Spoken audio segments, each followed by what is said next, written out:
The Tamer is repulsive. Level 10. Cruelty or extinction. That was excessive.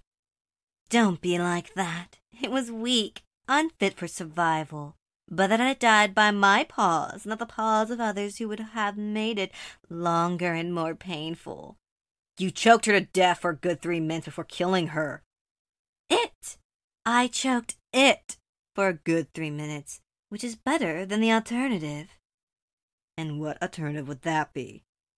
Chu sighed at her beloved husband king, tried to argue that she had been excessively cruel. 4 minutes? 5 minutes? Even if it hadn't gotten in the way, it would have suffered immeasurably sooner or later.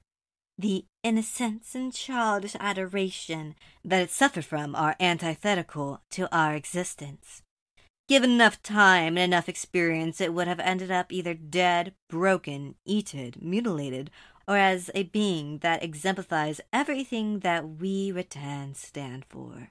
It was better to spare it from such a fate than to allow it to be turned into a monster. Yes.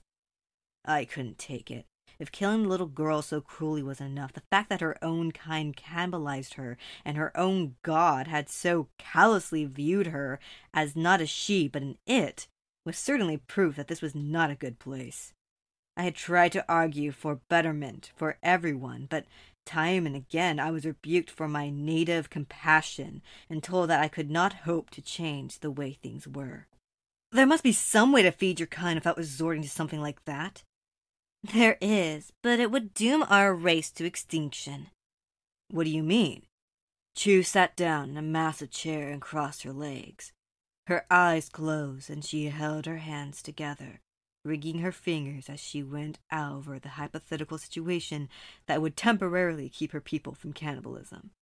It is simple. We all rush out from the Empire and consume everyone and everything in the world.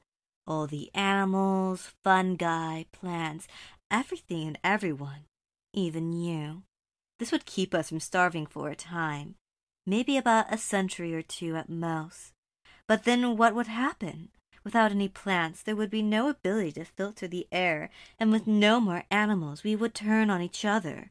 We would destroy ourselves, an apocalyptic orgy of destruction, as our massive birth rate would result in the entire planet being overrun.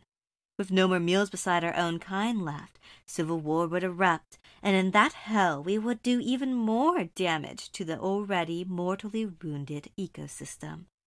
The result would be extinction, not only for us, but for everything.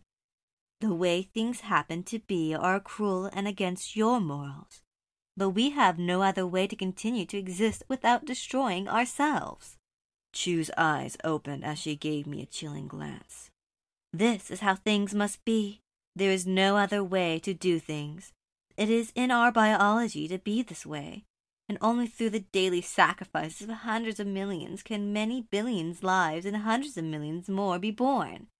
We are not the races, so don't expect everything to be solved with sunshines and rainbows. She was right, as much as I hate to admit it. This was the way that they had existed in the game, and while undesirable, it was the only way that their twisted society could continue to exist. They had to throw themselves endlessly into horrible meat grinders just so that the dead could feed the innumerable hordes of the starving masses. With the birth of hundreds of millions each day, hundreds of millions more had to be cooled, or the entire society would be unable to sustain itself. It was a house of cards, but one that they had no choice but to live in. As a look of sorrowful resignation filled my face, Chu flashed a self-assured smirk. Glad you see it our way. The clock on the wall of the room we were in chimed with a bell that sounded like something from a horror movie, sounding ominous and instilling a sense of dread. At the same time, a similar but much louder bell tolled over the entire city, and the sounds from outside slowly faded away. Chu opened her mouth and seemed to breathe in a breath that lasted for far longer than it should. I felt something off about Chu in the air, so I donned my mask and saw something extraordinary. Magic, or at least mana, was flowing from outside into Chu's mouth. Her eyes and horns were glowing with a light that shined brighter than the sun, and yet was still a sickly green. As I turned away to avoid blinding myself, I saw what seemed to be screaming faces flowing through the thick like mana storm that churned around Chu. The mana storm was slowly sucked into Chu's mouth. As the last traces of the soupy mess of mana fled down her throat, the bells chimed once again.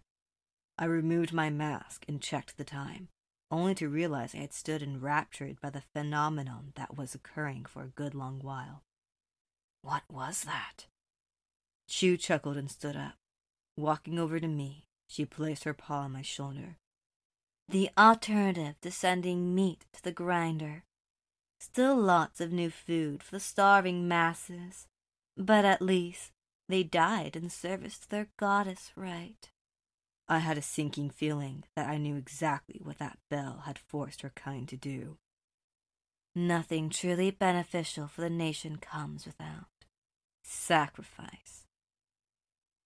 Old Ironsides trudged through the thick shag carpet made of churning rat people that reached up past its ankles. With each step it crushed so many, and as it moved it constantly was forced to use its many tools that the makers had built into it. Everything had to be thrown at the swarms of rats that flowed like a stream beneath him.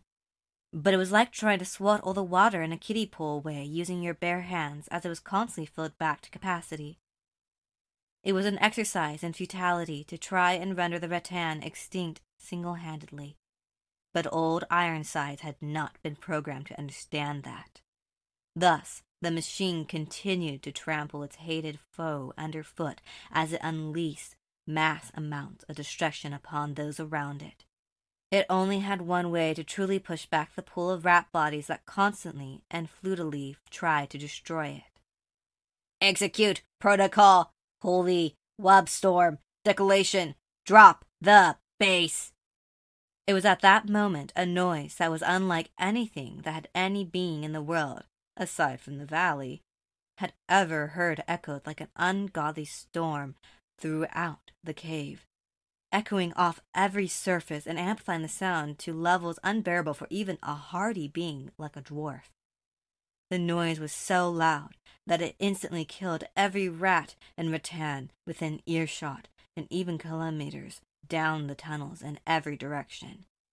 As the OST for a very old show about sunlight-wielding vampire hunters boomed in the darkness, Old Ironside marched on toward its goal.